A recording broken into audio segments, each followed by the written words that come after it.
श्री गणेशाय नमः। करवा चौथ का व्रत अति प्राचीन है। इसका प्रचलन महाभारत से भी पूर्व का है। यह व्रत सौभाग्यवती महिलाओं के लिए उत्तम माना गया है। कहा जाता है इसे पांडवों की पत्नी द्रौपदी ने भी किया था। तो आइए सुनते हैं करवा चौथ व्रत की कथा। करवा चौथ व्रत की पहली कथा प्राचीन समय की बात है। एक साहूकार था जिसके 7 बेटे और 1 बेटी थी। सातों भाई व बहन एक साथ बैठकर भोजन करते थे। एक दिन कार्तिक की चौथ का व्रत आया तो भाई बोला कि बहन आओ भोजन करें। बहन बोली कि आज करवा चौथ का व्रत है, चांद उगने पर ही खाऊंगी। तब भाइयों ने सोचा कि चांद उगने तक बहन भूखी रहेगी। तो एक भाई ने दिया जलाया, दूसरे भाई ने छलनी लेकर उसे ढका और नकली चांद दिखाकर बहन से कहने लगे कि चल चांद उग आया है, अर्घ दे ले। बहन अपनी भाभियों से कहने लगी कि चलो अर्घ दे। तो भाभियां बोली तुम्हारा चांद उगा होगा, हमारा चांद तो रात को उगेगा।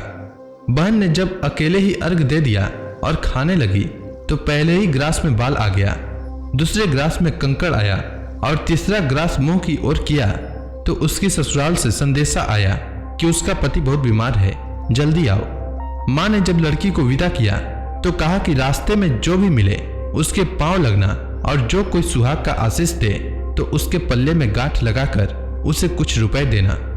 बहन जब भाइयों से विदा हुई तो रास्ते में जो भी मिला उसने यही आशीष दी कि तुम 7 भाइयों की बहन, तुम्हारे भाई सुखी रहें और तुम उनका सुख देखो।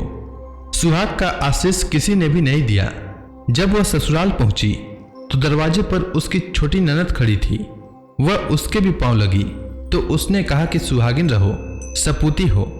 तो उसने यह सुनकर पल्ले में गांठ बांध दी और ननद को सोने का सिक्का दिया। तब भीतर गई तो सास ने कहा कि पति धरती पर पड़ा है। तो वह उसके पास जाकर उसकी सेवा करने के लिए बैठ गई। बाद में सास ने दासी के हाथ बची खुची रोटी भेज दी। इस प्रकार से समय बीतते हुए मार्गशीर्ष की चौथ आई तो चौथ माता बोली करवा ले भाइयों की प्यारी करवा ले। लेकिन जब उसे चौथ माता नहीं दिखलाई दी तो वह बोली हे माता, आपने मुझे उजाड़ा तो आप ही मेरा उद्धार करोगी, आपको मेरा सुहाग देना पड़ेगा। तब उस चौथ माता ने बताया कि पौष की चौथ आएगी, वह मेरे से बड़ी है, उसे ही सब कहना, वही तुम्हारा सुहाग वापस देगी। इसके बाद पौष की चौथ आकर चली गई, माघ की चली गई, फागुन की चली गई, चैत्र वैशाख ज्येष्ठ आषाढ़ और श्रावण भादव की सभी चौथ आई और यही कहकर चली गई कि आगे वाली को कहना। असौज की चौथ आई तो उसने बताया कि तुम पर कार्तिक की चौथ नाराज है, उसी ने तुम्हारा सुहाग लिया है, वही वापस कर सकती है, वही आएगी तो पांव पकड़कर विनती करना, यह बताकर वह भी चली गई। जब कार्तिक की चौथ आई तो वह गुस्से से बोली भाइयों की प्यारी करवा ले, दिन में चांद उगानी करवा ले, व्रत खंडन करने वाली करवा ले, भूखी करवा ले। तो यह सुनकर वह चौथ माता को देखकर उसके पांव पकड़कर गिड़गिड़ाने लगी और कहने लगी हे चौथ माता, मेरा सुहाग तुम्हारे हाथों में है, आप ही मुझे सुहागिन करें। तो माता क्रोधित होकर बोली अरे पापिन, हत्यारिन, मेरे पांव पकड़कर क्यों बैठ गई। तब वह बोली कि जो मुझसे भूल हुई उसे क्षमा कर दो, अब भूल नहीं करूंगी। तो चौथ माता ने प्रसन्न होकर आंखों से काजल, नाखूनों में से मेहंदी और टीके में से रोली लेकर छोटी उंगली से उसके आदमी पर छींटा दिया। तो वह उठकर बैठ गया और बोला कि आज मैं बहुत सोया। वह बोली क्या सोए, मुझे तो 12 महीने हो गए। अब जाकर चौथ माता ने मेरा सुहाग लौटाया। तब उसने कहा कि जल्दी से माता का पूजन करो। जब चौथ माता की कहानी सुनी, करवा का पूजन किया तो प्रसाद खाकर दोनों पति पत्नी चौपड़ खेलने बैठ गए। नीचे से दासी आई, उसने उन दोनों को चौपड़ पासे से खेलते देखा तो उसने सासू जी को जाकर बताया। तब से सारे गांव में यह बात प्रसिद्ध होती गई कि सब स्त्रियां चौथ का व्रत करें तो सुहाग अटल रहेगा। जिस तरह से साहूकार की बेटी को सुहाग दिया उसी तरह से चौथ माता करवा चौथ का व्रत रखने वाली सभी सुहागिन स्त्रियों को सुहागिन रखें। यही करवा चौथ के उपवास की सनातन महिमा है। तो प्रेम से बोलिए चौथ माता की जय। करवा चौथ व्रत की दूसरी कथा अति प्राचीन काल की बात है। एक बार पांडु पुत्र अर्जुन तप करने के लिए नीलगिरी पर्वत पर चले गए थे। इधर पांडवों पर अनेक मुसीबतें पहले से ही थी। इससे द्रौपदी ने शोक विवल होकर कृष्ण की आराधना की। कृष्ण उपस्थित हुए और पूछा, कहो क्या कष्ट है तुम्हें? तब द्रौपदी ने हाथ जोड़कर भगवान श्री कृष्ण से कहा, हे प्रभु, मुझे क्या कष्ट है? आप तो स्वयं जानते हैं, आप तो अंतर्यामी हैं। मुझे कष्टों के बोझ से विवल कर दिया है। क्या कोई ऐसा उपाय है जिससे इन कष्टों से छुटकारा मिल सके? तब कृष्ण भगवान मुस्कुराते हुए बोले, तुम्हारा प्रश्न अति उत्तम है द्रौपदी। तब द्रौपदी ने पूछा, प्रभु फिर मुझ दुख नारी का कष्ट दूर करने का उपाय बताइए। तब भगवान श्री कृष्ण ने कहा, यही प्रश्न एक बार पार्वती जी ने शिव जी से किया था। तब श्री शिव जी ने करवा चौथ का व्रत विधान बताया था। तब द्रौपदी ने भगवान श्री कृष्ण से कहा, हे प्रभु, करवा चौथ की पूरी जानकारी मुझे दीजिए और उसकी कथा कहिए। तब कृष्ण भगवान ने एक पल सोचने के बाद कहा, दुख सुख जो सांसारिक माना जाता है, प्राणी उसमें सदा ही लिप्त रहता है। मैं तुम्हें अति उत्तम करवा चौथ व्रत की कथा सुनाता हूं, इसे ध्यानपूर्वक श्रवण करो। प्राचीन काल में गुणी, विद्वान और धर्मपरायण एक ब्राह्मण रहता था। उसके 4 पुत्र तथा एक गुणवती सुशील पुत्री थी। पुत्री ने विवाहित होकर चतुर्थी का व्रत किया, किंतु चंद्रोदय से पूर्व ही उसे सुधा ने बाध्य कर दिया। इससे उसके स्नेही भाइयों ने छल से पीपल की आड़ में कृत्रिम चंद्रमा बनाकर दिखा दिया। लड़की ने अर्घ्य दे भोजन कर लिया। भोजन करते ही उसके पति की हृदय गति बंद हो गई। इससे दुखी हो उसने अन्न जल त्याग दिया। उसी रात्रि में इंद्राणी भू विचरण करने आई। ब्राह्मण पुत्री ने उससे अपने दुख का कारण पूछा। इंद्राणी ने बताया, तुम्हें करवा चौथ व्रत में चंद्र दर्शन से पूर्व भोजन कर लेने से यह कष्ट मिला है। तब उस लड़की ने अंजलि बांधकर विनय की कि इससे मुक्त होने का कोई उपाय बताइए। इस पर इंद्राणी ने कहा, यदि तुम विधि पूर्वक अगली करवा चौथ का व्रत करो तो तुम्हारे पति पुनर्जीवित हो जाएंगे। कन्या ने ऐसा करने का वचन दिया तो उसका पति स्वस्थ हो गया।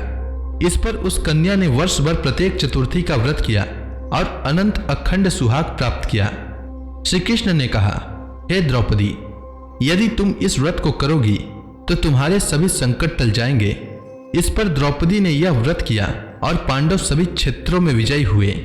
इस प्रकार सौभाग्य, पुत्र पौत्र आदि और धन धान्य की इच्छुक स्त्रियों को यह व्रत विधि पूर्वक करना चाहिए।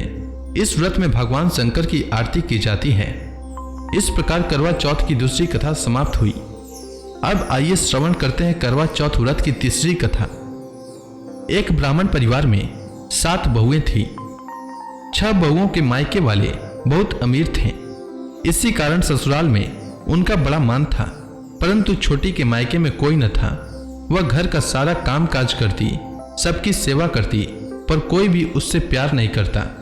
सभी उसे दुत्कारते रहते। 30 त्योहारों पर भी जब उसके मायके से कोई न आता तो वह बहुत दुखी होती। हर वर्ष की तरह इस वर्ष भी करवा चौथ का व्रत आया। अनेक बहुओं के मायके से उनके छोटे भाई करवा लेकर आए, पर छोटी के मायके में यदि कोई होता तो ही करवा लाता। सास भी छोटी को ही खरी खोटी सुना रही थी। वह दुखी हो घर से निकल पड़ी और जंगल में जाकर रोने लगी। एक नाग बहुत देर से उसका रोना सुन रहा था। अंत में वह अपने बिल से निकल आया तथा छोटी बहू से पूछने लगा, बेटी क्या बात है, तुम रो क्यों रही हो? छोटी बहू बोली, आज करवा चौथ है, मेरा कोई भाई नहीं है। यदि मेरा कोई भाई होता तो आज जरूर करवा लेकर आता। नाग को छोटी बहू पर दया आई। नाग ने कहा, बेटी तुम घर चलो, मैं अभी करवा लेकर आता हूं। थोड़ी देर बाद नाग ससुराल पहुंचा। ससुराल वाले इतना सामान देखकर चकित हो गए। सास भी प्रसन्न हो गई। सास ने प्रसन्न मन से छोटी बहू को नाग देवता के साथ भेज दिया। नाग देवता ने छोटी बहू को अपना सारा महल दिखाया और कहा, जितने दिन चाहो आराम से रहो, मन चाहा खाना खाओ, मन चाहा पहनो, पर एक बात याद रखना, सामने रखी नाद कभी मत खोलना। छोटी बहू सारा समय महल में आराम से काटती, पर नाद के बारे में उसकी उत्सुकता बढ़ती जाती। एक दिन जब घर में कोई न था, उसने नाद को उठाकर देखा तो हजारों छोटे छोटे सांप के बच्चे इधर उधर रेंगने लगे। उसने जल्दी से नाक ढक दी। जल्दी में एक सांप की पूंछ नाद के नीचे आकर कट गई। शाम को नाग के आने पर छोटी ने अपनी गलती स्वीकार कर ली। नाग ने भी उसे क्षमा कर दिया। जब छोटी ने ससुराल जाने की इच्छा की तो उसे धन रत्न आदि देकर विदा किया। छोटी के ससुराल में अब उसकी बड़ी इज्जत होने लगी। जिस सांप की पूंछ कटी थी उसे सभी बंडा कहकर तंग करते। एक दिन उसने अपनी माँ से पूछा कि मेरी पूंछ कैसे कटी है। माँ ने कहा कि छोटी बहू के नाद उठाने और जल्दी से रखने में ही तुम्हारी पूंछ कटी है। तो वह बोला कि मैं छोटी से बदला लूंगा। माँ के बहुत समझाने पर भी वह एक दिन चुपचाप छोटी के घर जा छुपा और मौका पाकर उसे काटने की सोचने लगा। वहां छोटी बहू और उसकी सास में किसी बात पर बहस हो रही थी तो छोटी कसम खा खाकर कह रही थी कि मैंने ऐसा नहीं किया। वह कह रही थी कि मुझे बंड भैया से प्यारा कोई नहीं है, उन्हीं की कसम खाकर कहती हूँ कि मैंने ऐसा नहीं किया। बंडा ने जब यह सुना तो सोचने लगा, जो मुझसे इतना प्यार करती हैं मैं उसे ही काटने आया हूँ। वह चुपचाप घर चला गया। माँ ने पूछा, ले आए बहन से बदला? वह कहने लगा, माँ बहन से कैसा बदला? तभी से बंडा भाई वह छोटी बहन हुए। भाई प्रतिवर्ष चौथ के दिन करवा लेकर जाता। वह बहन बड़े प्यार से करवा चौथ का व्रत करती। तो इसी के साथ करवा चौथ की तीसरी कथा समाप्त होती है। अब आइए श्रवण करते हैं करवा चौथ व्रत की चौथी कथा। प्राचीन काल में करवा नाम की एक पतिव्रत स्त्री अपने पति के साथ नदी किनारे एक गांव में रहती थी। कार्तिक मास के कृष्ण पक्ष की चतुर्थी के दिन उसका पति नदी में स्नान करने के लिए गया।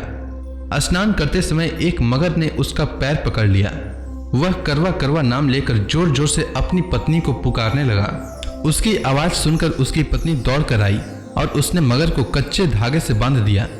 मगर को बांधकर वह यमराज के यहाँ पहुंची और यमराज से बोली, भगवान, मगरमच्छ ने मेरे पति का पैर पकड़ लिया है, अतः पैर पकड़ने के अपराध में आप अपने बल से उस मगरमच्छ को नरक में ले जाओ।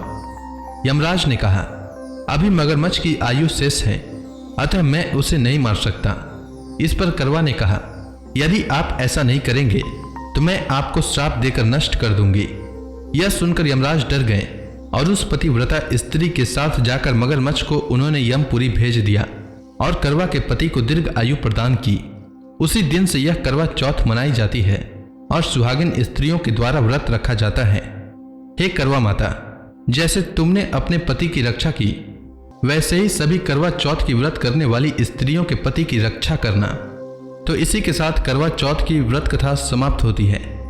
तो प्रेम से बोलिए चौथ माता की जय।